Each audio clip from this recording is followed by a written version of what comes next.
नमस्कार दोस्तों।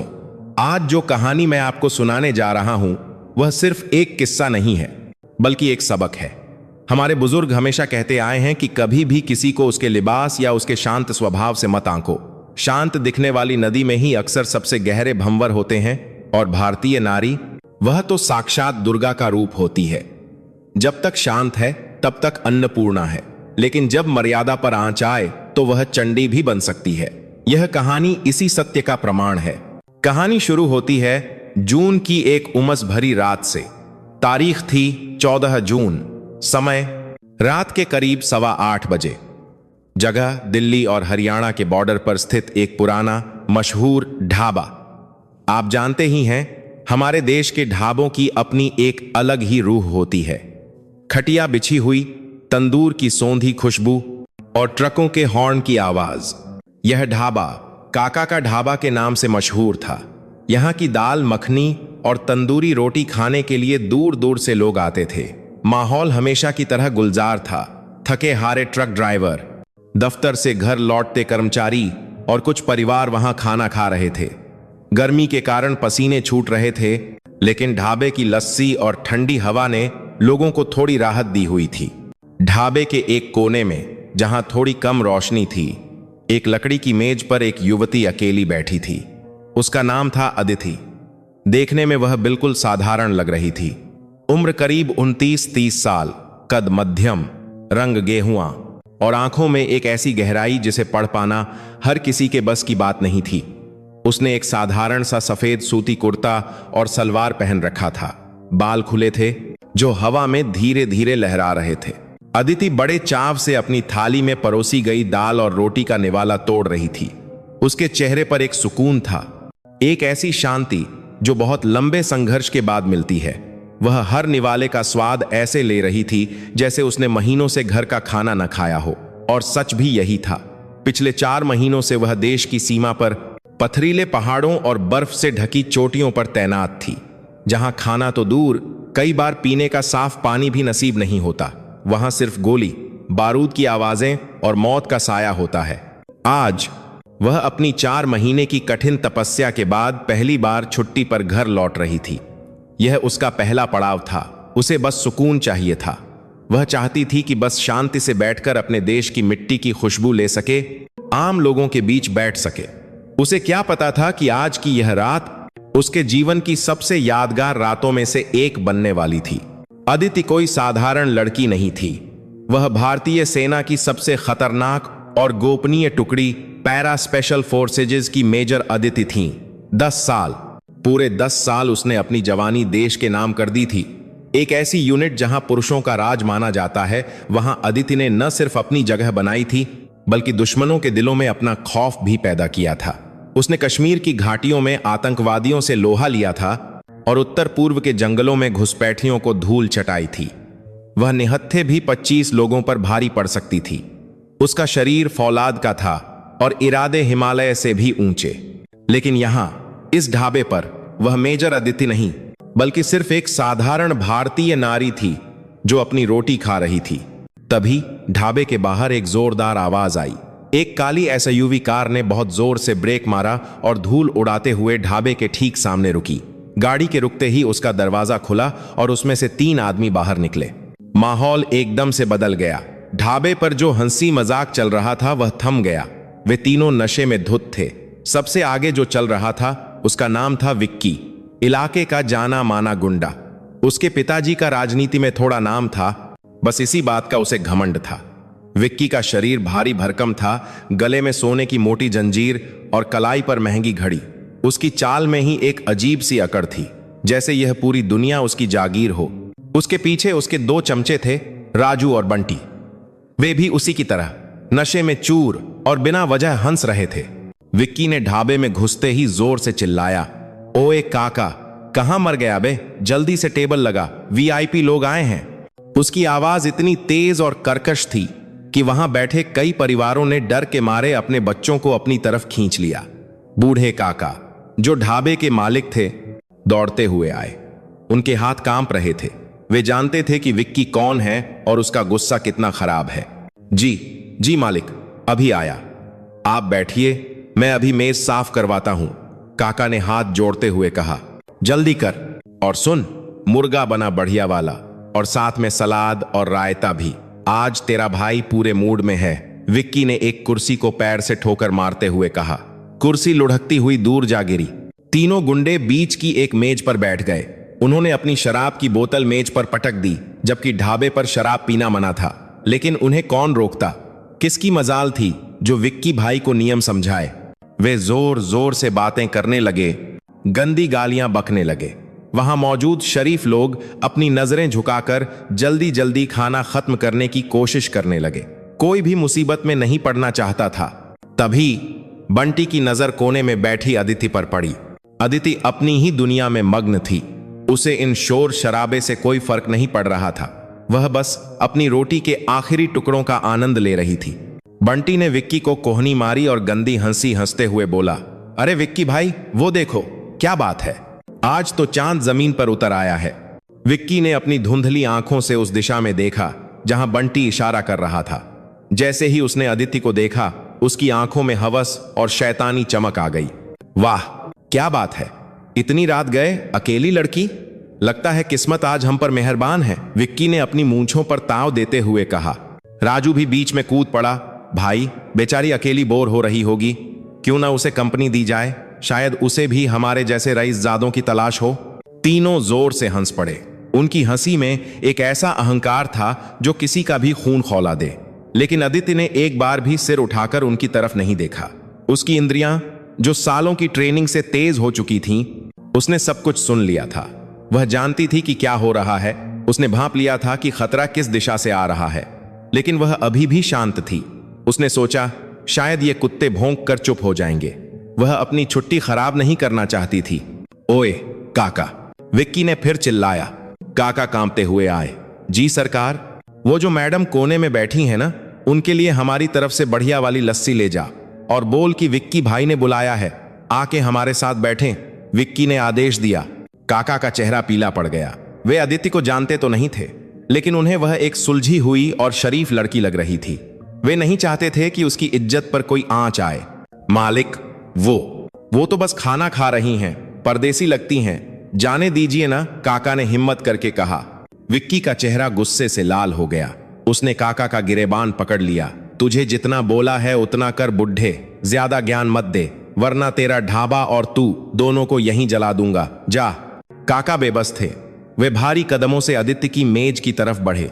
अदिति ने जब काका को अपने पास आते देखा तो उसने मुस्कुराकर उन्हें देखा। क्या हुआ काका?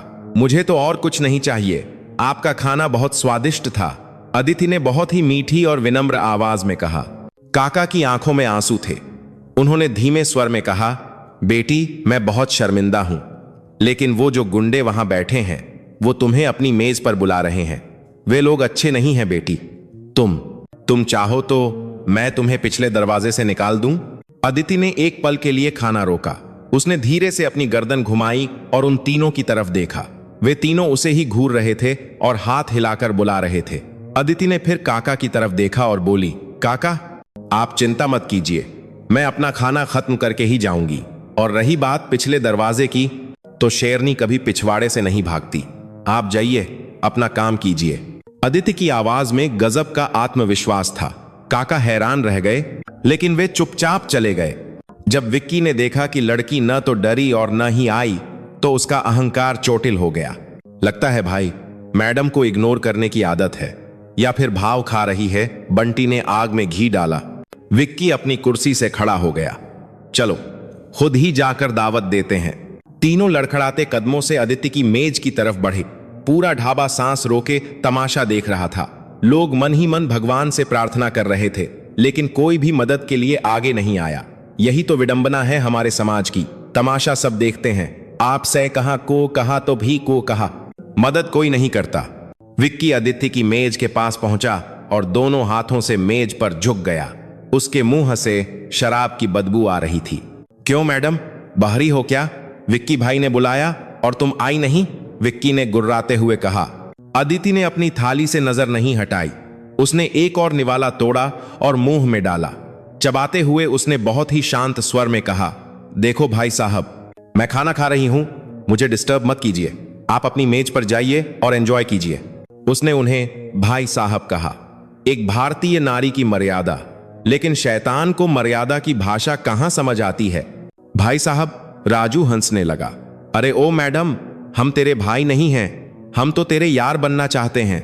अकेली क्या कर रही है? आ हमारे साथ बैठ, थोड़ा खाएंगे, थोड़ा पिएंगे, मजा आएगा।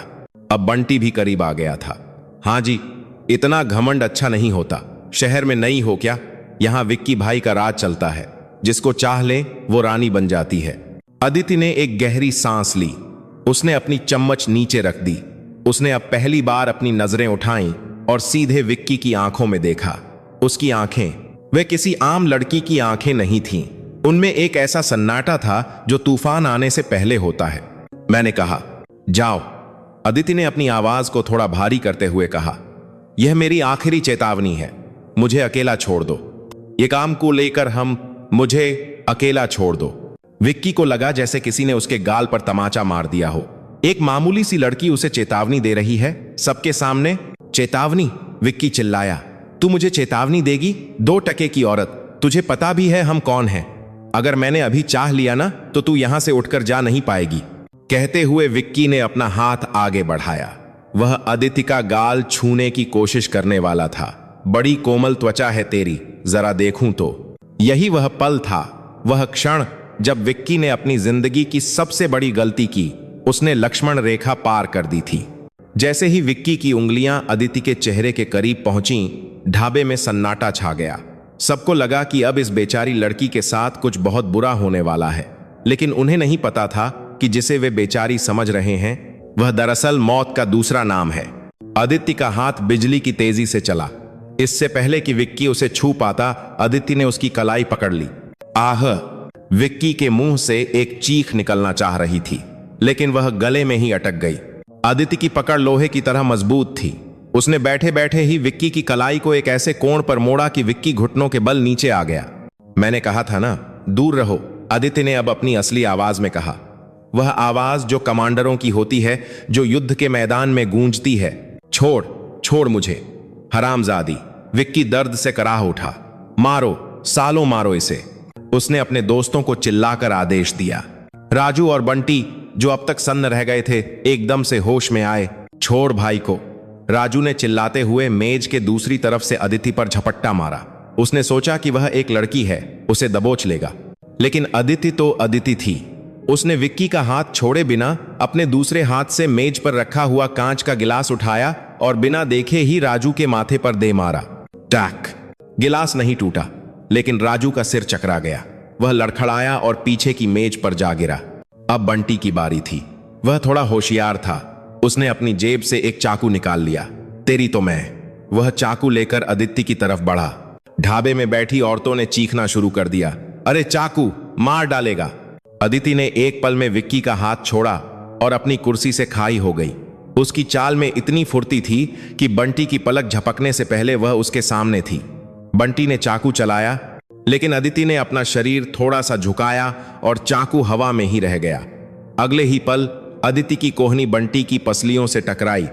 एक सूखी, टूटने वाली आवाज आई, कड़क। बंटी की सांसें वहीं अटक गईं। वह मुंह खोलकर मछली की तरह तड़पने लगा और जमीन पर ढेर हो गया। अब सिर्फ विक्की बचा था, जो अपनी कलाई पकड़कर खड़ा हो रहा था। उसकी आंखों में अब हवस नहीं, बल्कि डर और अविश्वास था। तो तू है कौन? विक्की हकलाते हुए बोला। अदिति ने अपनी कुर्ती ठीक की। उसके चेहरे पर पसीने की एक बूंद तक नहीं थी। वह धीरे धीरे विक्की की तरफ बढ़ी। मैं? अदिति ने मुस्कुराते हुए कहा, लेकिन उस मुस्कान में मौत छिपी थी। मैं वो बदनसीब हूं जिसकी छुट्टी तुम लोगों ने अभी अभी खराब की है। ढाबे में सन्नाटा इतना गहरा था कि अगर सुई भी गिरती तो उसकी आवाज सुनाई देती। विक्की, जो कुछ पल पहले तक खुद को इस इलाके का राजा समझ रहा था, अब जमीन पर अपनी कलाई पकड़कर ऐसे कराह रहा था जैसे कोई छोटा बच्चा हो। उसके दोनों साथी राजू और बंटी बेसुध पड़े थे। अदिति अपनी कुर्सी पर वापस बैठ गई। उसने मेज पर रखे पानी के जग से अपने लिए एक गिलास पानी भरा और इत्मीनान से पीने लगी, जैसे कुछ हुआ ही ना हो। उसके चेहरे पर विजय का कोई भाव नहीं था, बस एक कर्तव्य पूरा करने का संतोष था। विक्की ने दर्द से कराहते हुए अपना फोन निकाला। उसके हाथ कांप रहे थे, लेकिन उसकी आंखों में अभी भी वही पुरानी हेकड़ी थी। उसे लगा कि अभी भी बाजी उसके हाथ में है। तुझे तुझे पता नहीं है तूने क्या किया है, विक्की ने दांत पीसते हुए कहा। तूने विक्की ठाकुर पर हाथ उठाया है। मेरे पिताजी बलवंत सिंह ठाकुर, वो तुझे कच्चा चबा जाएंगे। अभी बुलाता हूं उन्हें। अदिति ने पानी का गिलास मेज पर रखा और बहुत शांत स्वर में बोली, शौक से बुलाओ। मैं भी तो देखूं कि वो कौन सा पिता है जिसने अपने बेटे को संस्कार नहीं सिर्फ अहंकार दिया है। बुलाओ, मैं यही हूं, अपनी लस्सी खत्म करके ही जाऊंगी। यह सुनकर काका ढाबे के मालिक दौड़ते हुए अदिति के पास आए। उनका चेहरा डर से सफेद पड़ चुका था। बेटी, गजब हो गया, तुम जानती नहीं ये कौन है? काका ने हाथ जोड़कर विनती की। ये बलवंत सिंह का बेटा है, इस इलाके का एमएलए है। वो पुलिस प्रशासन सब उनकी जेब में रहते हैं। तुम अभी निकल जाओ बेटी, पीछे के रास्ते से भाग जाओ। अगर वो आ गए तो बहुत अनर्थ हो जाएगा। अदिति ने काका का हाथ अपने हाथों में लिया और एक बेटी की तरह समझाया, काका, अगर आज मैं भाग गई तो कल ये किसी और बेटी की इज्जत पर हाथ डालेंगे। बुराई से भागना नहीं चाहिए, उसका सामना करना चाहिए। और रही बात अनर्थ की, तो अनर्थ तो अब इनके साथ होगा। आप बस मुझे एक गिलास ठंडी लस्सी पिलाइए। काका अदिति की हिम्मत देखकर दंग रह गए। उन्होंने ऐसा कलेजा आज तक किसी में नहीं देखा था। वे चुपचाप लस्सी लेने चले गए। उधर विक्की फोन पर चिल्ला रहा था, पापा जल्दी आओ, ढाबे पर एक लड़की ने, उसने मुझे मारा, मेरे हाथ तोड़ दिए। पापा जल्दी आओ, अपने आदमियों को लेकर आओ, आज इस लड़की को छोड़ना नहीं है। फोन रखने के बाद विक्की ने खून भरी आंखों से अदिति को देखा। बस 10 मिनट रुक जा, फिर देखना तेरा क्या हाल करते हैं हम। अदिति ने कोई जवाब नहीं दिया। उसने अपनी जेब से एक छोटी सी डायरी निकाली और उसमें कुछ लिखने लगी। वह पूरी तरह से बेफिक्र थी। ढाबे के बाकी लोग अब धीरे धीरे खिसकने लगे थे। उन्हें पता था कि अब यहां तूफान आने वाला है। कुछ लोग जो तमाशा देखने के शौकीन थे, दूर खड़े होकर वीडियो बनाने लगे। करीब 15 मिनट बीते होंगे। दूर से सायरन और गाड़ियों के टायरों के चीखने की आवाजें आने लगीं। ढाबे के बाहर धूल का गुब्बार उठ गया। एक के बाद एक 3 काली एसयूवी गाड़ियां ढाबे के सामने आकर रुकीं। गाड़ियों पर बड़े बड़े अक्षरों में लिखा था, प्रधान। गाड़ियों के दरवाजे खुले और उनमें से करीब 10-12 हट्टे कट्टे आदमी बाहर निकले। सबके हाथों में लाठियां और लोहे की रॉड थीं। सबसे बीच वाली गाड़ी से एक भारी भरकम आदमी उतरा। सफेद कुर्ता पाजामा, ऊपर से जवाहर जैकेट, माथे पर लाल टीका और मूछें तनी हुई। यह बलवंत सिंह ठाकुर था, इलाके का बाहुबली। बलवंत सिंह की आंखों में अंगारे दहक रहे थे। वह सीधे ढाबे के अंदर घुसा। उसके पीछे उसकी पूरी फौज थी। कौन है? किसने मेरे बेटे को हाथ लगाया? बलवंत सिंह की गरजती हुई आवाज से ढाबे के बर्तन तक हिल गए। विक्की, जो अब तक जमीन पर पड़ा था, अपने पिता को देखकर रेंगता हुआ उनके पास गया। पापा, पापा देखो, मेरा हाथ। उस लड़की ने, वो वहां बैठी है। विक्की ने अदिति की तरफ इशारा किया। बलवंत सिंह ने उस कोने में देखा। वहां एक साधारण सी लड़की बैठी थी जो बड़े मजे से लस्सी पी रही थी। बलवंत सिंह को अपनी आंखों पर विश्वास नहीं हुआ। क्या इस मामूली सी लड़की ने उसके पहलवान बेटे और उसके 2 दोस्तों को मारा है? बलवंत सिंह गुस्से में अदिति की मेज की तरफ बढ़ा। उसने मेज पर जोर से मुक्का मारा। ए लड़की, बलवंत सिंह चिल्लाया, तेरी मौत आई है क्या? तुझे पता है तूने किसके बेटे को छुआ है? मैं बलवंत सिंह हूं। यह पत्ता भी मेरी मर्जी से हिलता है। आज मैं तुझे यहीं गाड़ दूंगा। अदिति ने धीरे से लस्सी का गिलास नीचे रखा।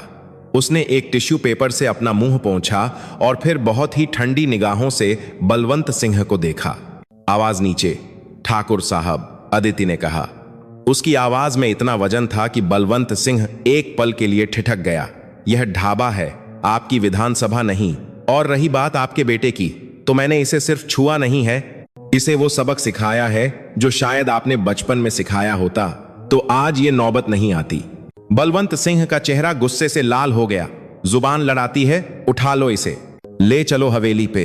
आज इसे बताएंगे कि ठाकुर से पंगा लेने का अंजाम क्या होता है। बलवंत सिंह के गुंडे आगे बढ़े, लेकिन तभी अदिति अपनी कुर्सी से खड़ी हो गई।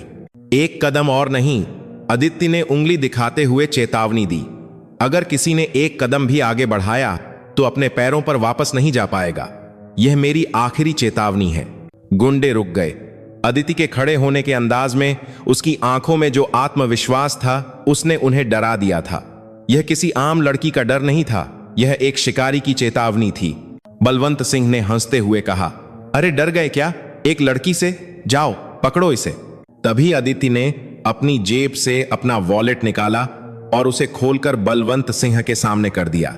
बलवंत सिंह। अदिति ने उसका नाम ऐसे लिया जैसे किसी अपराधी को बुला रही हो। अपनी आंखों का चश्मा ठीक करो और इसे ध्यान से देखो। बलवंत सिंह ने वॉलेट में रखे आईडी कार्ड को देखा। उस पर भारत सरकार का अशोक स्तंभ बना था और नीचे लिखा था, major Aditi Singh, para special forces, para SF, भारतीय सेना। बलवंत सिंह के पैरों तले जमीन खिसक गई। वह राजनीति में था, वह जानता था कि पैरा कमांडो का मतलब क्या होता है। ये वो लोग हैं जो मौत के मुंह से भी वापस आ जाते हैं। ये पुलिस नहीं है जो नेताओं के दबाव में काम करे, ये फौज है। मैं मेजर बलवंत सिंह हकलाया। उसका सारा नशा, सारा गुस्सा एक पल में काफूर हो गया। अदिति ने अपना आईडी कार्ड वापस जेब में रखा। जी हां मेजर अदिति, और अब जरा बात करते हैं आपके राज की। आप बलवंत सिंह हैं जो 3 साल पहले तारीख 12 अगस्त को अवैध शराब के ठेके के मामले में पुलिस स्टेशन के चक्कर काट रहे थे, है ना? बलवंत सिंह को लगा जैसे किसी ने उसकी छाती पर हथौड़ा मार दिया हो। तो तुम्हें कैसे पता? अदिति ने अपनी बात जारी रखी। और पिछले साल 15 नवंबर को आपके गोदाम में छापेमारी हुई थी, जहां से 2 टन सरकारी चावल बरामद हुआ था जो आप गरीबों के कोटे से चुराकर ब्लैक मार्केट में बेचने वाले थे। उस मामले को आपने पैसे खिलाकर दबा दिया था, सही कह रही हूं ना? वो बड़ी बात। पूरा ढाबा हैरान था। यह लड़की न सिर्फ मारना जानती थी, बल्कि उसे इस बाहुबली की काली करतूतों का भी पता था। विक्की, जो अभी तक दर्द से कराह रहा था, अब डर के मारे चुप हो गया था। उसे समझ आ गया था कि उसने किसी बहुत गलत इंसान से पंगा ले लिया है। और सबसे बड़ी बात, अदिति ने बलवंत सिंह की आंखों में आंखें डालकर कहा, 2 महीने पहले एक जमीन के मामले में आपने एक किसान के परिवार को धमकाया था। वो जमीन जो आप एक बिल्डर को बेचना चाहते हैं, उस किसान ने आत्महत्या कर ली थी, याद आया? बलवंत सिंह के माथे पर पसीना बहने लगा। वह पीछे हटने लगा। देखो मैडम। नहीं मेजर साहब, आप गलत समझ रही हैं। वो सब तो राजनीतिक साजिश थी। हम तो जनता के सेवक हैं। सेवक? अदिति ने व्यंग्य से कहा। अगर आप सेवक होते तो आपका बेटा आज यहां एक अकेली लड़की को छेड़ने की हिम्मत नहीं करता। यह इसकी गलती नहीं है बलवंत सिंह, यह आपकी गलती है। आपने इसे सिखाया कि ताकत का मतलब दूसरों को दबाना है, लेकिन असली ताकत रक्षा करने में होती है, शोषण करने में नहीं। अब तक ढाबे के बाहर भीड़ जमा हो चुकी थी। लोग कानाफूसी करने लगे थे। बलवंत सिंह की इज्जत का कचरा हो रहा था। अब सुनिए ठाकुर साहब, अदिति ने अपनी आवाज को थोड़ा सख्त किया। मेरे पास 2 रास्ते हैं। पहला, मैं अभी लोकल पुलिस और मिलिट्री पुलिस को बुलाऊं, आपके बेटे पर छेड़खानी, जान से मारने की धमकी और मारपीट का केस दर्ज करवाऊं, और आप पर सरकारी काम में बाधा डालने और एक सेना के अधिकारी को धमकाने का केस। आप जानते हैं, जब सेना का अधिकारी FIR करता है तो जमानत इतनी आसानी से नहीं मिलती। बलवंत सिंह के हाथ पैर ठंडे पड़ गए। अगर मिलिट्री पुलिस आ गई तो उसका राजनीतिक करियर खत्म हो जाएगा। चुनाव आने वाले थे, वह यह जोखिम नहीं उठा सकता था। और दूसरा रास्ता? बलवंत सिंह ने दबी हुई आवाज में पूछा। दूसरा रास्ता यह है, अदिति ने विक्की की तरफ इशारा किया, कि आपका बेटा और इसके ये 2 दोस्त अभी इसी वक्त यहां मौजूद हर महिला से और मुझसे माफी मांगेंगे, और आप लिखित में देंगे कि आज के बाद इस इलाके में किसी भी राहगीर को, किसी भी महिला को आप या आपके लोग परेशान नहीं करेंगे। एक सन्नाटा छा गया। एक बाहुबली का बेटा सबके सामने माफी मांगेगा? यह बलवंत सिंह के अहंकार पर सीधी चोट थी, लेकिन उसके पास कोई विकल्प नहीं था। सामने खड़ी लड़की कोई साधारण महिला नहीं थी, वह साक्षात दुर्गा थी। बलवंत सिंह ने अपने बेटे की तरफ देखा। विक्की, खड़ा हो। पापा? विक्की रोने जैसा हो गया। मैंने कहा खड़ा हो, बलवंत सिंह चिल्लाया। उसे अपनी जान बचानी थी और मेजर साहब से माफी मांग, अभी। विक्की कांपते हुए खड़ा हुआ। उसका हाथ अभी भी दर्द कर रहा था, लेकिन डर उस दर्द से बड़ा था। वह अदिति के सामने आया। उसकी नजरें झुकी हुई थीं। मां, माफ कर दो, मुझसे गलती हो गई, विक्की ने बुदबुदाते हुए कहा। मुझे सुनाई नहीं दिया, अदिति ने कड़क आवाज में कहा। और सिर्फ मुझसे नहीं, वहां देखो, वो जो परिवार बैठा है, उस बच्ची से भी माफी मांगो जिसे तुमने डराया था। विक्की घिसटते हुए उस परिवार के पास गया और हाथ जोड़कर माफी मांगी। राजू और बंटी को भी होश आ गया था, उन्होंने भी वही किया। बलवंत सिंह ने सिर झुकाकर कहा, मेजर साहब, मैं शर्मिंदा हूं, मेरी परवरिश में कमी रह गई। मैं वादा करता हूं, आज के बाद ऐसी शिकायत नहीं मिलेगी। अदिति ने गहरी सांस ली। उसने अपना बैग उठाया। याद रखिएगा ठाकुर साहब, वर्दी सीमा पर हो या ढाबे पर, फर्ज कभी नहीं बदलता, और एक औरत की इज्जत किसी भी बाहुबली की ताकत से बड़ी होती है। अदिति वहां से जाने के लिए मुड़ी। उसने काका की तरफ देखा और मुस्कुराई। लस्सी बहुत बढ़िया थी काका, पैसे मेज पर रख दिए हैं। काका की आंखों से आंसू बह निकले। उन्होंने हाथ जोड़ लिए। बेटी, पैसे नहीं, आज तुमने हमें जो दिया है उसकी कोई कीमत नहीं है। तुम साक्षात देवी हो। अदिति ने अपनी गाड़ी की चाबी निकाली और बाहर की तरफ चल दी। भीड़ अपने आप हट गई, उसके लिए रास्ता बना दिया। बलवंत सिंह और उसका बेटा सिर झुकाए खड़े रहे। जब अदिति अपनी गाड़ी में बैठी तो उसने देखा कि ढाबे के सभी लोग, वेटर, ट्रक ड्राइवर और परिवार, सब खड़े होकर उसे सैल्यूट कर रहे थे। उसने हल्का सा सिर हिलाया, गाड़ी स्टार्ट की और अंधेरे में विलीन हो गई। एक ऐसी योद्धा जो आई, न्याय किया और चली गई। लेकिन कहानी यहां खत्म नहीं होती। अदिति को लगा कि उसने एक अध्याय बंद कर दिया है, लेकिन उसे नहीं पता था कि यह सिर्फ शुरुआत थी। बलवंत सिंह जैसा सांप इतनी आसानी से अपनी हार नहीं भूलता। वह इंतजार करेगा, डसने का मौका ढूंढेगा। और अदिति, उसे जल्द ही एक और लड़ाई लड़नी थी, जो सरहद पर नहीं बल्कि समाज के बीच थी। दोस्तों, कहते हैं कि घायल शेर और भी ज्यादा खतरनाक हो जाता है, लेकिन उससे भी ज्यादा खतरनाक होता है वो इंसान जिसकी इज्जत सरेआम नीलाम हुई हो। अदिति ने उस रात ढाबे पर जो किया, वह सिर्फ एक लड़ाई नहीं थी, बल्कि एक चिंगारी थी। और अब वह चिंगारी एक आग बनने वाली थी जो अदिति के घर तक पहुंचने वाली थी। रात गहरी हो चुकी थी। अदिति अपनी गाड़ी चलाकर अपने गांव रामपुर की ओर बढ़ रही थी। ढाबे की घटना के बाद उसका मन शांत तो था, लेकिन एक सैनिक होने के नाते उसकी छठी इंद्री उसे चेतावनी दे रही थी। वह जानती थी कि तूफान अभी थमा नहीं है, बस रास्ता बदल रहा है। करीब 2 घंटे के सफर के बाद वह अपने घर पहुंची। गांव की वो जानी पहचानी गलियां, नीम के पेड़ों की सरसराहट और दूर कहीं भौंकते कुत्तों की आवाज। उसका घर गांव के किनारे पर था। एक पुराना लेकिन मजबूत मकान, जिसके आंगन में तुलसी का पौधा था और खूंटे पर एक गाय बंधी थी। जैसे ही अदिति ने दरवाजा खटखटाया, अंदर से एक बूढ़ी लेकिन स्नेहपूर्ण आवाज आई। कौन है? मां, मैं हूं, अदिति, उसने पुकारा। दरवाजा खुला और सामने उसकी मां खड़ी थी, सावित्री देवी। चेहरे पर झुर्रियां, सफेद साड़ी और आंखों में ममता का सागर। मां ने अदिति को देखते ही गले लगा लिया। कोई शब्द नहीं, बस एक मां का स्पर्श। 4 महीने बाद अपनी बेटी को सही सलामत देखकर उनकी आंखों से आंसू बह निकले। पीछे से उसके पिताजी मास्टर दीनानाथ भी आ गए। वे एक रिटायर्ड स्कूल टीचर थे, सख्त सिद्धांतों वाले, लेकिन दिल के नरम। उन्होंने अपनी बेटी के कंधे पर हाथ रखा और गर्व से मुस्कुराए। आ गई मेरी शेरनी, जा हाथ मुंह धो ले, तेरी मां ने तेरे लिए खीर बनाई है।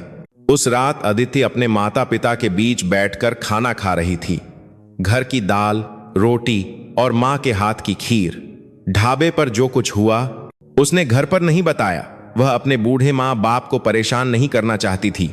उसे लगा कि वह मामला वहीं खत्म हो गया है, लेकिन वह गलत थी। उसी वक्त शहर में बलवंत सिंह की हवेली में सन्नाटा नहीं, कोहराम मचा था। बलवंत सिंह अपने आलीशान ड्राइंग रूम में बैठा था। उसके सामने मेज पर शराब की बोतल और गिलास रखा था, लेकिन आज शराब उसे नशा नहीं दे रही थी, बल्कि उसका गुस्सा और भड़का रही थी। उसका बेटा विक्की हाथ में पट्टी बांधे कोने में सहमा हुआ बैठा था। शर्म आनी चाहिए तुझे। बलवंत सिंह ने अपना गिलास दीवार पर दे मारा। कांच के टुकड़े पूरे कमरे में बिखर गए। एक औरत, एक लड़की ने तुझे मेरे सामने घुटनों पर ला दिया और मैं बुजदिलों की तरह वहां खड़ा होकर माफी मांगता रहा। बलवंत सिंह की आंखों में खून उतर आया था। उसे अपने अपमान की आग जला रही थी। उसे वो पल याद आ रहे थे जब ढाबे के वेटर और ड्राइवर उसे देखकर हंस रहे थे। उसकी राजनीतिक साख, उसका डर, सब मिट्टी में मिल गया था।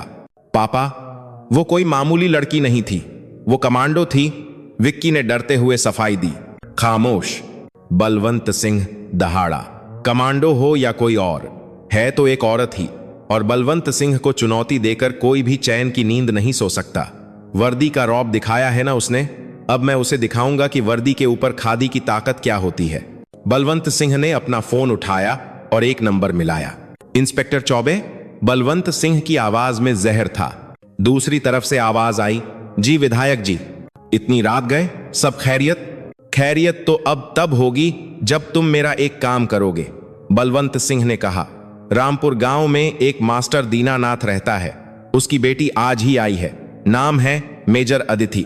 मुझे वो और उसका पूरा परिवार कल सुबह तक थाने में चाहिए। घिसटते हुए इंस्पेक्टर चौबे थोड़ा हिचकिचाया। मेजर? विधायक जी, फौज का मामला है, हाथ डालना मुश्किल होगा, ऊपर से इंक्वायरी बैठ सकती है। बलवंत सिंह हंसा, एक शैतानी हंसी। चौबे, वर्दी तुम्हारी है, लेकिन ट्रांसफर मेरे हाथ में है। और रही बात फौज की, तो फौज तो सरहद पर लड़ती है, यहां कानून हम बनाते हैं, उस पर कोई भी केस ठोक दो, अवैध हथियार, नक्सली कनेक्शन या मारपीट, मुझे नहीं पता, बस मुझे वो तीनों हवालात में चाहिए। और हां, उस मेजर का गुरूर मुझे अपनी जूतियों के नीचे चाहिए, समझ गए? जी जी सरकार, काम हो जाएगा, चौबे ने हार मानते हुए कहा। अगली सुबह रामपुर गांव में सूरज अपनी सुनहरी किरणों के साथ उगा। अदिति जल्दी उठ गई थी। उसने अपनी मां के साथ मिलकर गाय का दूध निकाला और आंगन में झाड़ू लगाया। वह अपनी वर्दी और रैंक भूलकर पूरी तरह से एक गांव की बेटी बन गई थी। वह आंगन में बैठकर अपने पिताजी के साथ चाय पी रही थी और गांव के हालचाल पूछ रही थी। सब कुछ कितना शांत और सुंदर था। तभी घर के बाहर पुलिस की जीप का सायरन गूंजा। एक नहीं, 2 जीपें आकर रुकीं। अदिति के पिताजी चौंक गए। पुलिस? हमारे घर? क्या हुआ होगा? आदित्य के माथे पर लकीरें खिंच गईं। उसने चाय का कप नीचे रखा। बाबूजी, आप यहीं बैठिए, मैं देखती हूं। दरवाजे पर इंस्पेक्टर चौबे खड़ा था। उसके साथ 4 हवलदार और 2 महिला कांस्टेबल थीं। चौबे की वर्दी अस्त व्यस्त थी और पान चबाते हुए उसके मुंह से पीक निकल रही थी। मास्टर दीनानाथ कौन है? चौबे ने बिना किसी लिहाज के जोर से पूछा। अदिति बाहर निकली। मेरे पिताजी हैं, और तमीज से बात कीजिए इंस्पेक्टर, यह एक सम्मानित नागरिक का घर है, कोई चोर उचक्के का अड्डा नहीं।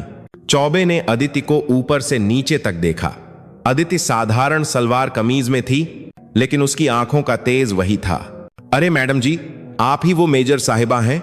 सुना है बहुत गर्मी है आपके अंदर, चौबे ने व्यंग्य से कहा। लेकिन यह फौज नहीं है, यह मेरा इलाका है। हमें खबर मिली है कि इस घर में अवैध हथियार छिपाकर रखे गए हैं, और कल रात आपने एक सम्मानित व्यक्ति विधायक जी के बेटे पर जानलेवा हमला किया है। हमें घर की तलाशी लेनी है। क्या बकवास है यह? मास्टर दीनानाथ बाहर आ गए। अवैध हथियार? मैं एक शिक्षक हूं, मेरे घर में किताबों के सिवा कुछ नहीं मिलेगा। यह तो तलाशी के बाद पता चलेगा बुढ़े, चौबे ने धक्का देते हुए कहा। हवलदार, घुस जाओ अंदर, कोना कोना छान मारो। अदिति का खून खौल उठा। उसने आगे बढ़कर चौबे का रास्ता रोक लिया। वारंट है? अदिति ने सख्त आवाज में पूछा। बिना सर्च वारंट के आप एक सेना अधिकारी के घर में कदम नहीं रख सकते। नियम जानते हैं या सिखाने पड़ेंगे? चौबे हंसा। नियम? मैडम, यहां नियम हम बनाते हैं। और वारंट? ये देखो। उसने जेब से एक मुड़ा तुड़ा कागज निकाला और अदिति के सामने लहराया। साइन हो चुके हैं। सरकारी काम में बाधा मत डालिए, वरना हथकड़ी लगाकर ले जाना पड़ेगा। पुलिस वाले जबरदस्ती घर में घुस गए। उन्होंने सामान फेंकना शुरू कर दिया। रसोई के डिब्बे, कपड़े, किताबें, सब कुछ जमीन पर बिखेर दिया। मां सावित्री देवी कोने में खड़ी रो रही थीं। हे भगवान, ये क्या हो रहा है? हमने किसी का क्या बिगाड़ा है? अदिति मुट्ठियां भींचकर खड़ी थी। वह जानती थी कि अगर उसने अभी हाथ उठाया तो ये लोग इसी बात का बहाना बनाकर उसके बूढ़े मां बाप को भी घसीटेंगे। यह युद्ध का मैदान नहीं था, यह एक गंदी साजिश थी। उसे दिमाग से काम लेना था। तभी अंदर से एक हवलदार चिल्लाया, साहब, मिल गया। हवलदार बाहर आया। उसके हाथ में एक पुराना जंग लगा हुआ देसी कट्टा तमंचा था। यह देखिए साहब, अनाज की पेटी में छिपा रखा था। हवलदार ने झूठ बोला। वह कट्टा पुलिस वाले खुद अपनी जेब में लेकर आए थे। मास्टर दीनानाथ ने अपना माथा पीट लिया। यह झूठ है, यह हमारा नहीं है, तुमने खुद रखा है इसे। चौबे ने दीनानाथ का गिरेबान पकड़ लिया। चुप कर बुढ़े, घर में हथियार रखता है और पुलिस को सिखाता है। चलो सबको गाड़ी में डालो, पूरा परिवार ही अपराधी है। खबरदार जो मेरे पिता को हाथ लगाया। अदिति ने दहाड़ा। उसकी आवाज इतनी तेज थी कि पुलिस वाले भी एक कदम पीछे हट गए। इंस्पेक्टर चौबे, अदिति ने बहुत ही धीमी और खतरनाक आवाज में कहा, आप जो कर रहे हैं उसकी बहुत भारी कीमत चुकानी पड़ेगी। यह वर्दी जो आपने पहनी है, इसकी कसम खाकर कहती हूं, अगर मेरे माता पिता को एक खरोंच भी आई तो मैं भूल जाऊंगी कि मैं एक अफसर हूं। मैं वो बन जाऊंगी जिसका सामना आप अपने बुरे सपनों में भी नहीं करना चाहेंगे। चौबे के पसीने छूट गए, लेकिन उसे बलवंत सिंह का आदेश याद था। धमकी, पुलिस को धमकी, लगाओ हथकड़ी। महिला कांस्टेबल आगे बढ़ी। अदिति ने कोई विरोध नहीं किया। वह जानती थी कि अभी तमाशा करने से उसके माता पिता की बेइज्जती होगी। पूरा गांव इकट्ठा हो चुका था। लोग कानाफूसी कर रहे थे। मास्टर जी के घर पुलिस, जरूर कुछ गड़बड़ होगी। नहीं नहीं, यह सब उस नेता की चाल है। अदिति, उसके बूढ़े पिता और रोती हुई मां को पुलिस जीप में बैठाया गया। एक सम्मानित शिक्षक जिसने पूरे गांव को पढ़ाया था, आज अपराधी की तरह ले जाया जा रहा था। अदिति की आंखों में आंसू नहीं थे। एक सम्मानित दीस में पूरे को खड़े है, लेकिन उसके अंदर एक ज्वालामुखी फट रहा था। जीप धूल उड़ाती हुई थाने की तरफ चल दी। पीछे रह गया उनका बिखरा हुआ घर और गांव वालों की सहमी हुई निगाहें। हवालात में पहुंचकर चौबे ने मास्टर दीनानाथ और अदिति को अलग अलग कोठरियों में बंद कर दिया।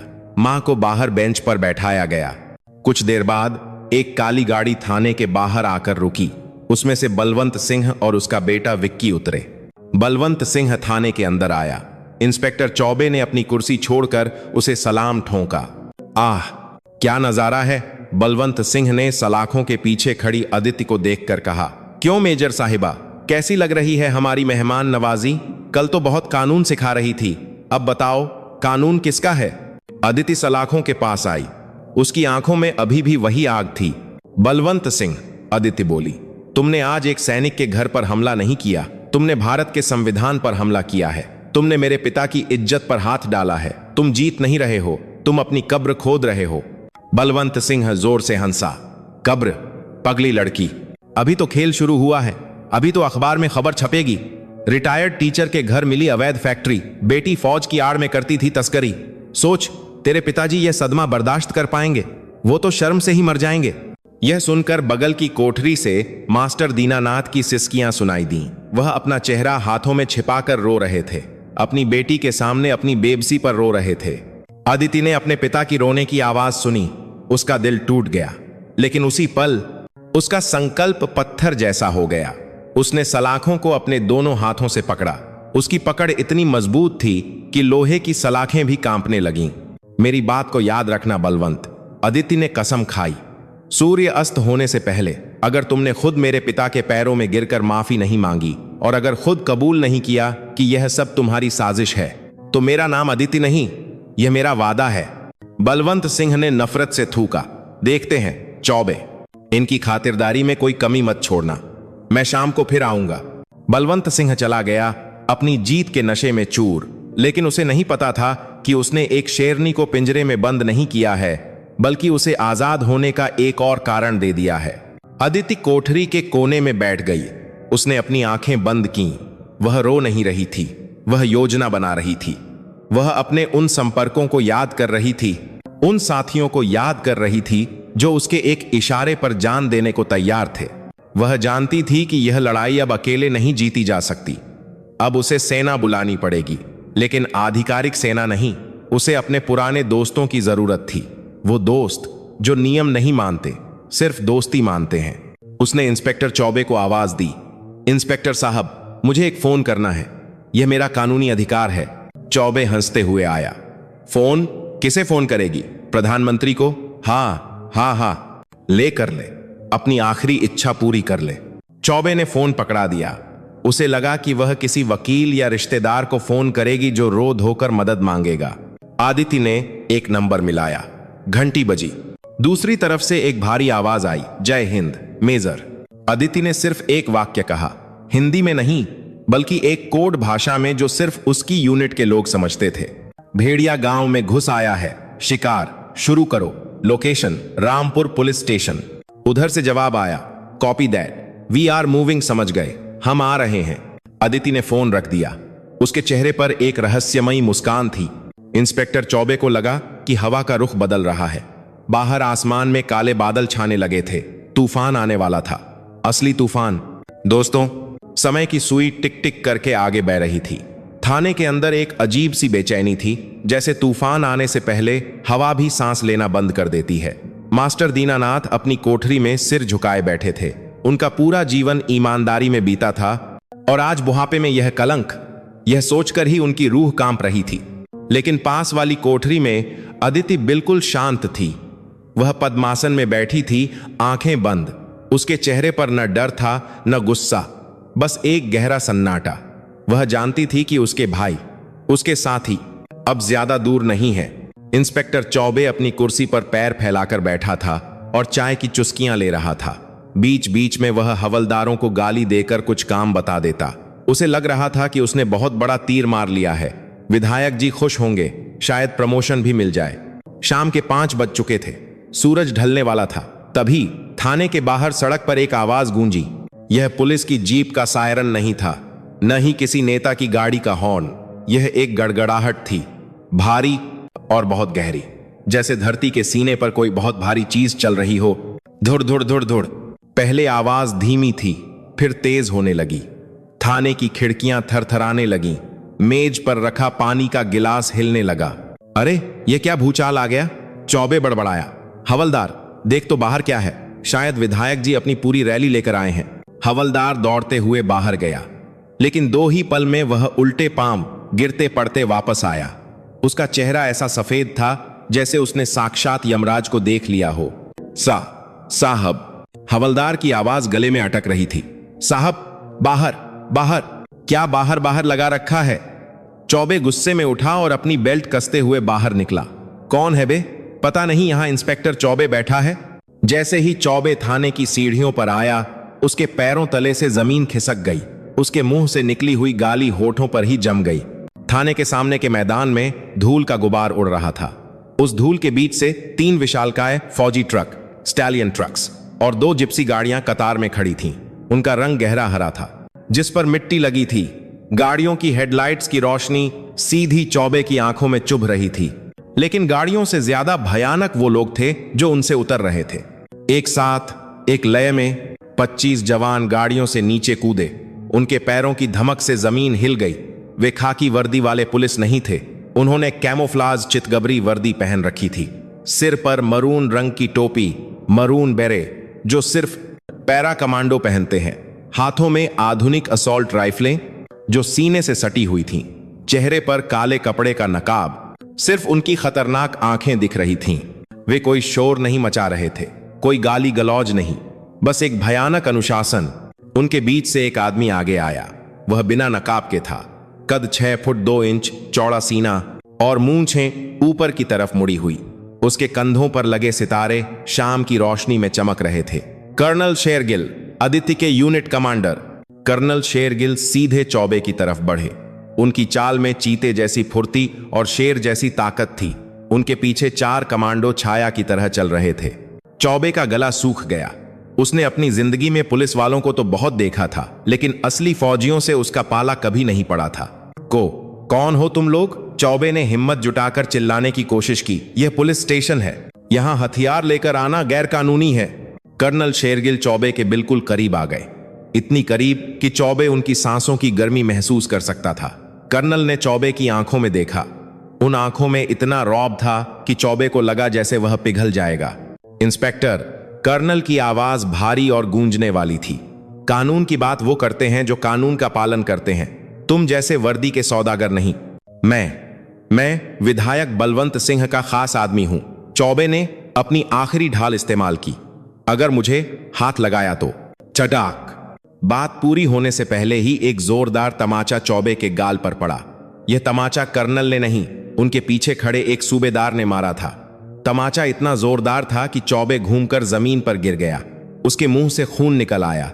थाने के बाकी पुलिस वाले अपनी लाठियां और पुरानी बंदूकें लेकर बाहर आए, लेकिन जैसे ही उन्होंने कमांडोज की आधुनिक राइफलें और उनका मारने वाला तेवर देखा, उन्होंने चुपचाप अपने हथियार जमीन पर डाल दिए और हाथ ऊपर कर लिए। पुलिस की हेकड़ी फौज के अनुशासन के सामने धुआं बन गई। कर्नल शेरगिल ने चौबे की तरफ देखा भी नहीं। वे सीधे थाने के अंदर घुस गए। उनके जूते लकड़ी के फर्श पर खटखट आवाज कर रहे थे। वे सीधे हवालात के पास पहुंचे। अदिति अभी भी ध्यान में बैठी थी। कदमों की आहट सुनकर उसने अपनी आंखें खोली। सामने अपने कमांडिंग ऑफिसर को देखकर उसके चेहरे पर एक हल्की मुस्कान आ गई। वह उठी, अपनी वर्दी जो अब मैली हो चुकी थी को झाड़ा और एकदम सावधान मुद्रा में खड़ी हो गई। उसने एक बेहतरीन कड़क सैल्यूट किया। जय हिंद सर। कर्नल शेरगिल ने वापस सैल्यूट किया। उनकी आंखों में अपनी बहादुर अफसर के लिए गर्व और स्नेह था। जय हिंद मेजर, देर से आने के लिए माफी चाहता हूं, ट्रैफिक थोड़ा ज्यादा था। कोई बात नहीं सर, अदिति मुस्कुराई। बस समय पर आ गए, चाय ठंडी नहीं हुई अभी। कर्नल ने इशारा किया और एक जवान ने लोहे की सलाखों का ताला राइफल के बट से एक ही झटके में तोड़ दिया। दरवाजा खुल गया। अदिति बाहर आई। सबसे पहले वह अपने पिता की कोठरी की तरफ गई। वहां का ताला भी तोड़ा गया। मास्टर दीनानाथ और सावित्री देवी, जिन्हें अब अंदर लाया गया था, सहमे हुए खड़े थे। वे समझ नहीं पा रहे थे कि ये फौजी कौन है। क्या ये उन्हें मारने हैं आए हैं? कर्नल शेरगिल मास्टर दीनानाथ के पास गए। उन्होंने अपनी टोपी उतारी और बहुत ही विनम्रता से एक बेटे की तरह मास्टर जी के पैर छुए। प्रणाम मास्टर जी, कर्नल ने कहा। मैं कर्नल शेरगिल हूं, अदिति का बड़ा भाई समझ लीजिए। हमें माफ कर दीजिए कि हमारी वजह से आपको यह सब देखना पड़ा। मास्टर दीनानाथ की आंखों से आंसू बह निकले। उन्होंने कर्नल को उठाया और गले लगा लिया। बेटा, तुम लोग देवदूत हो। तभी इंस्पेक्टर चौबे, जिसे 2 कमांडो घसीटते हुए अंदर लाए थे, कराह रहा था। यह अपहरण है। मैं कोर्ट जाऊंगा। मैं विधायक जी को फोन करूंगा। अदिति चौबे के पास गई। अब बाजी पलट चुकी थी। इंस्पेक्टर, अदिति ने कहा, तुमने कहा था ना कि वारंट दिखाओ। अब देखो, वारंट भी है और सजा भी। अदिति ने कर्नल की तरफ देखा। कर्नल ने एक फाइल चौबे के मुंह पर फेंकी। पढ़ इसे। कर्नल गरजे, यह रक्षा मंत्रालय का आदेश है। मेजर अदिति एक गुप्त मिशन पर थीं। तुमने एक ऑन ड्यूटी आर्मी अफसर को गिरफ्तार किया है, उसे यातना दी है और झूठे केस में फंसाया है। अब तुम पर आर्मी एक्ट और रासुका नशा दोनों लगेगा। अब तुम्हारी बाकी जिंदगी जेल की चक्की पीसते हुए गुजरेगी। चौबे के पैरों से जान निकल गई। वह अदिति के पैरों में गिर पड़ा। मैडम, नहीं मेजर साहब, मुझे माफ कर दो। मुझसे गलती हो गई। मैं तो बस आदेश मान रहा था। मुझे मत ले जाओ। मेरे बीवी बच्चे हैं। अदिति ने अपना पैर पीछे खींच लिया।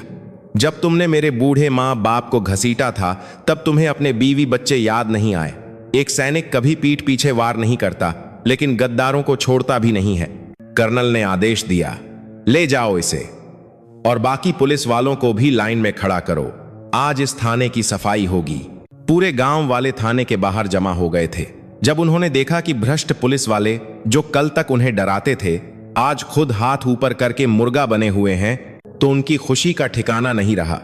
लोग भारतीय सेना जिंदाबाद, भारत माता की जय के नारे लगाने लगे। मास्टर दीनानाथ का सीना गर्व से चौड़ा हो गया था। कल तक जो लोग उन पर शक कर रहे थे, आज वे ही उनकी बेटी की जय जयकार कर रहे थे।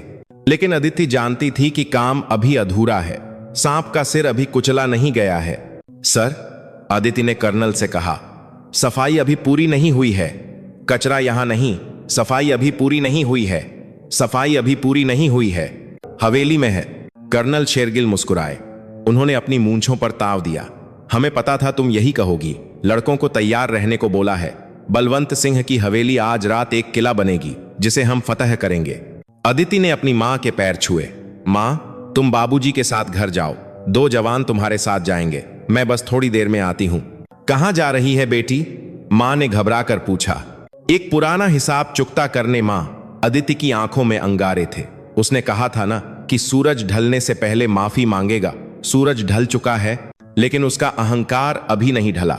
उसे तोड़ना जरूरी है। अदिति एक जिप्सी में बैठी। कर्नल उसके बगल में बैठे। कमांडोज ट्रकों में चढ़े। इंजन की दहाड़ फिर से गूंजी। इस बार काफिला गांव से बाहर नहीं, बल्कि गांव के सबसे ऊंचे टीले पर बनी बलवंत सिंह की हवेली की तरफ मुड़ गया। उधर हवेली में बलवंत सिंह अपनी जीत का जश्न मना रहा था।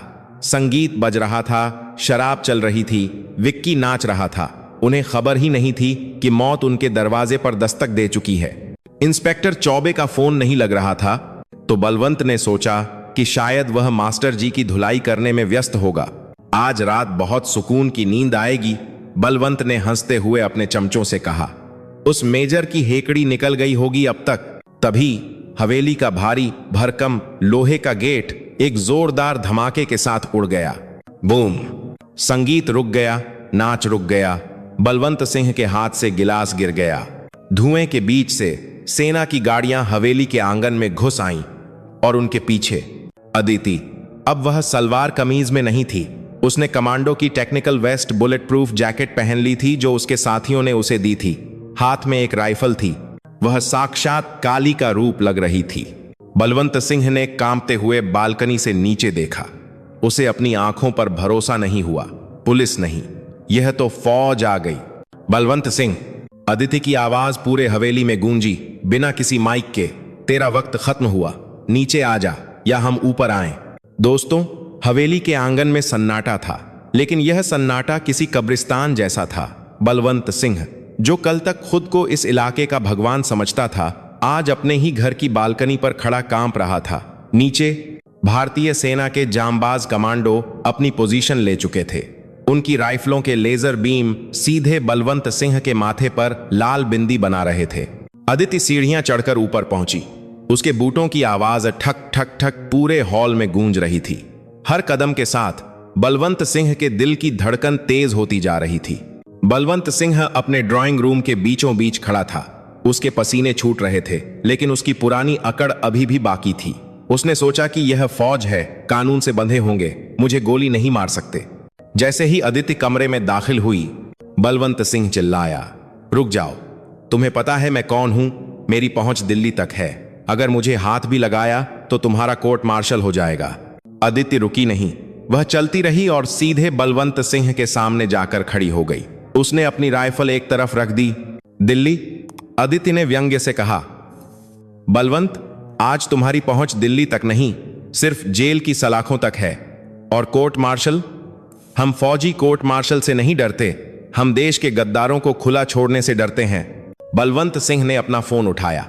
मैं अभी गृह मंत्री को फोन करता हूं, तुम सब सस्पेंड हो जाओगे। उसने कांपते हाथों से नंबर मिलाया। घंटी बजी, लेकिन दूसरी तरफ से जो आवाज आई उसने बलवंत सिंह के पैरों तले जमीन खींच ली। फोन स्पीकर पर था। उधर से एक सख्त आवाज आई, बलवंत, तुम्हारी फाइल हमारे पास पहुंच चुकी है। हथियारों की तस्करी, ड्रग्स और दुश्मनों को पनाह देना, पार्टी ने तुम्हें निष्कासित कर दिया है। अब अपनी जान खुद बचाओ, हमें दोबारा फोन मत करना। फोन कट गया। बलवंत सिंह को लगा जैसे किसी ने उसे गहरी खाई में धक्का दे दिया हो। वह हकलाने लगा, तस्करी? मैंने तो सिर्फ। अदिति ने अपनी जेब से कुछ तस्वीरें निकाली और बलवंत के चेहरे पर फेंक दी। तस्वीरें हवा में बिखर गईं। ये देखो, अदिति की आवाज में ज्वालामुखी फट रहा था। ये तुम्हारे ट्रक हैं जो बॉर्डर पार से हथियार लाते हुए पकड़े गए हैं। वो हथियार जो हमारे जवानों के सीने छलनी करने के लिए इस्तेमाल होते हैं।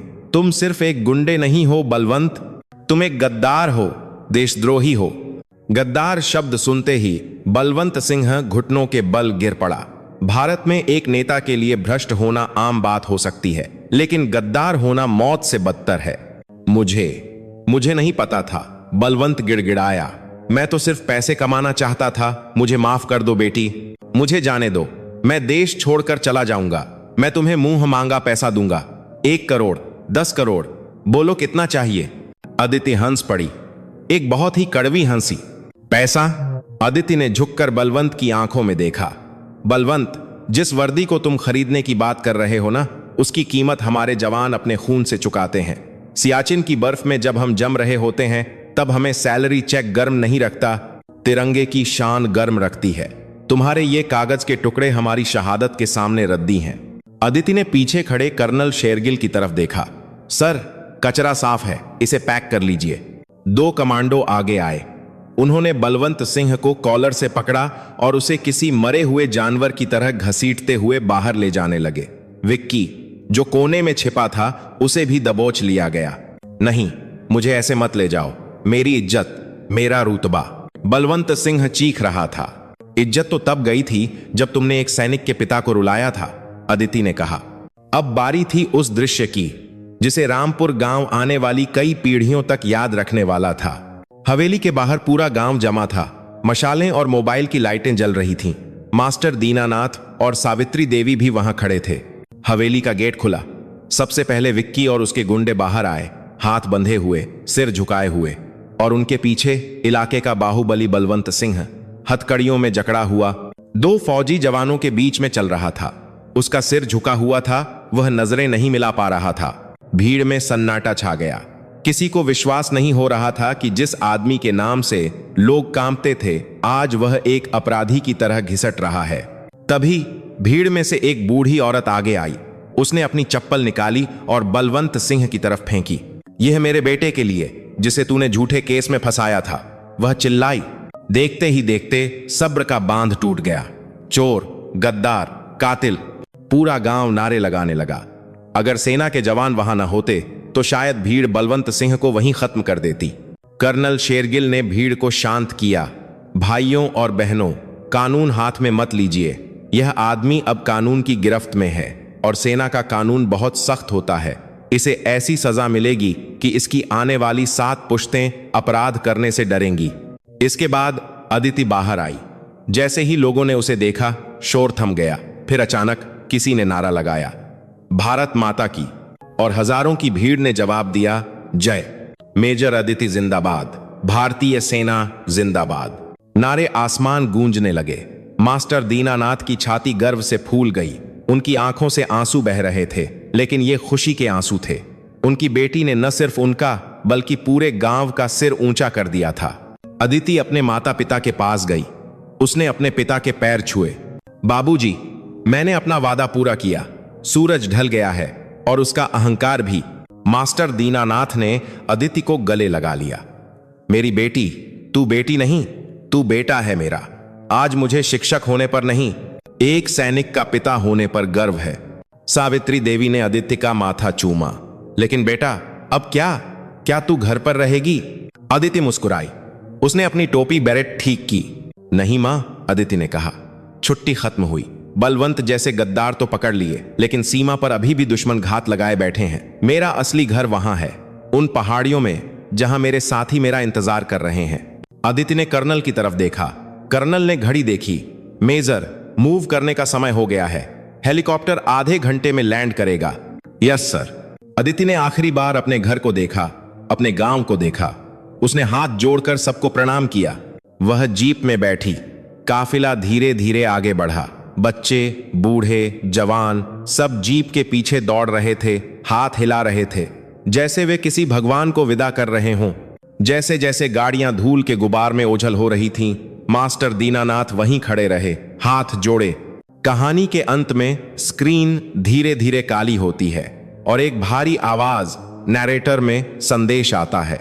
दोस्तों, हम अक्सर अपने घरों में चैन की नींद सोते हैं, यह सोचकर कि सब ठीक है। हम भूल जाते हैं कि कोई है जो अपनी नींद, अपना परिवार, अपनी खुशियां त्याग कर अंधेरे में जाग रहा है ताकि हमारे घरों में उजाला रहे। अदिति जैसी बेटियां जब वर्दी पहनती हैं तो वो सिर्फ एक नौकरी नहीं करती, वो एक रक्षक बन जाती हैं, वो दुर्गा बन जाती हैं। गलत के खिलाफ आवाज उठाना सिर्फ एक सैनिक का काम नहीं है, यह हम सबका फर्ज है। बलवंत सिंह जैसे रावण हर गली में छिपे हैं, बस हमें अपने अंदर की अदिति को जगाने की देर है। अगर इस कहानी ने आपके रोंगटे खड़े किए हैं, अगर आपको अपनी भारतीय सेना पर गर्व है, तो कमेंट में जय हिंद जरूर लिखें और इस वीडियो को इतना शेयर करें कि हर बेटी को पता चले कि उसकी असली ताकत क्या है। स्क्रीन पर एक जलता हुआ दिया और पीछे लहराता हुआ तिरंगा दिखाई देता है। वंदे मातरम, जय हिंद।